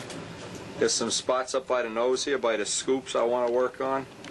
And obviously we can use the block on that. The spot on the side of the body here, we can use the block. Little spot back by the end of the fillet we can work on. So we'll spend whatever's left of today. We don't have much left today to just work the same way we did on a wing on this guy and finish up the silver, get all the little dents, dings, whatever you can think of out of here. This has been sitting aside for a while now, so this should sand out beautifully. Anybody that doesn't know, this whole plane is built on video, and it's a rib wing. It's not a foam wing. There's video available of building a home plane. This is a box wing right here, sheeted box wing.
Okay, we're about out of tape. That's going to finish up the fourth tape of our foam wing video series. We hope you've enjoyed it. We'll be picking up tape 5 with the construction of the elevators and stab.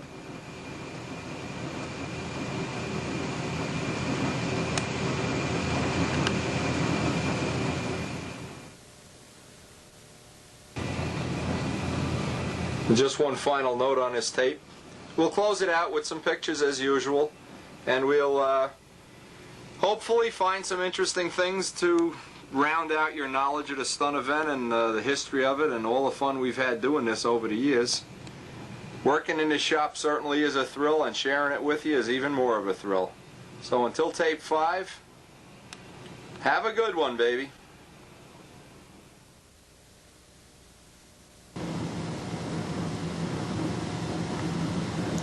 Now, anybody that doesn't know, these are the two most intelligent men in the world of stunt. This is Windy in 1985. Look at that beard. What a slush bucket I used to be. My God. No wonder they never let me win the Nats. Look at that. God, I'm embarrassed to show you these pictures. And Big Jim, of course, is his youthful self here. This is before his stroke. Ah, what a way to end the tape. Maybe I should never show anybody these pictures. This is a plane called Black Sunday. This is Big Jim's favorite of the BJ series planes, Black Sunday. This plane was built just before the 85 Nats, and it was a heck of a good flying plane. And what happened was, I had, at the time, had a set of horns made by a guy that was into atomic welding, and he assured me that these atomic welded horns were going to be better than brazed horns. So I went ahead and used them, and they lasted about 50 flights, and the elevator horn fractured in service. From that point on, we only braze horns, no more atomic welding. And that's what happened was, and this is a long story. Hey, I ought to go right into the next part of the story. That led to me, that crash led to me having 21 days before the Nats, and I built this copy of the plane, and this of course is the Killer B. Same plane. I used the same flaps and elevators, in fact. I didn't even have to make new flaps and elevators. Went home and built this plane, painted it, flew it, trimmed it, went to the Nats with about 2 or 3 test flights on it, and I won the concourse and came in 5th. The Killer B. And here's Big Jim doing some fine-tuning on this. This again was Black Sunday. And I know it burns his rear end to think this plane crashed because of that atomic welded horn. Never again. Always braze horns, silver braze horns.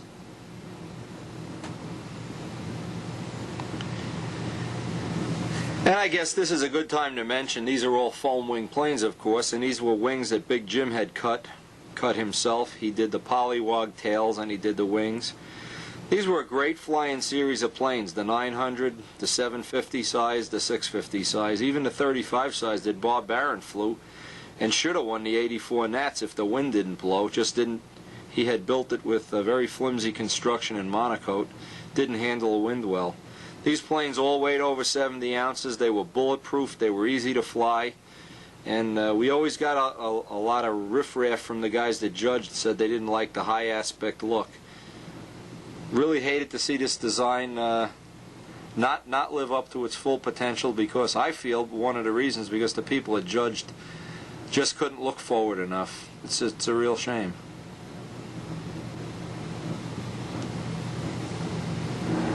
This was a real neat plane. This was the Executioner, and this is out in Pennsylvania. Chuck Holsapple, I finally gave this plane to Chuck Holsapple. He flew it for a while. This guy right here is Rick Musnick. He really was an intense guy. He went on to be a bicycle racer.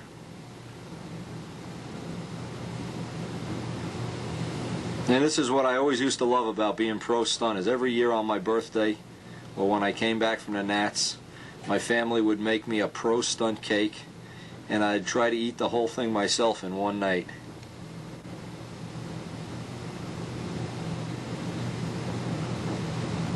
Some more pictures from the fun fly out in Pennsylvania. Good memories. We used to have a fun fly every year out in Pennsylvania. This was the front row at the Reno Nats. Jim Armour was in the front row. That was my F-16. And that year Jim Armour won the concourse.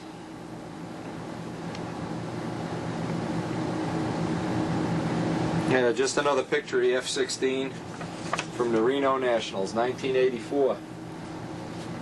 You can see all the rib work on that, all the, cap strips, rib work, built-up tail, wrapped leading edges on the tail, rolled leading edges. All the carving in here above the fillets, the canopy. An unbelievable plane, the F-16 of 1984. Here's a nice picture of Jim Armour's Epic. A real nice plane. That was the concourse winner again in 1984.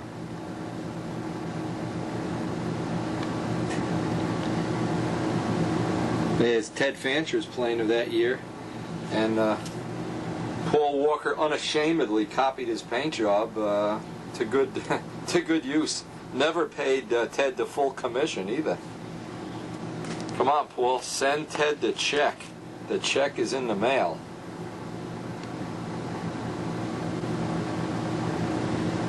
$1984. Well, we're going to close out this tape now on this Mustang photo. And remember, in 1984 certainly was a good year. Had my daughter at the Nationals that year. Had a real good time. Came in fourth. Was in the front row. It's one of the years I look back at and say, geez, this is all worthwhile.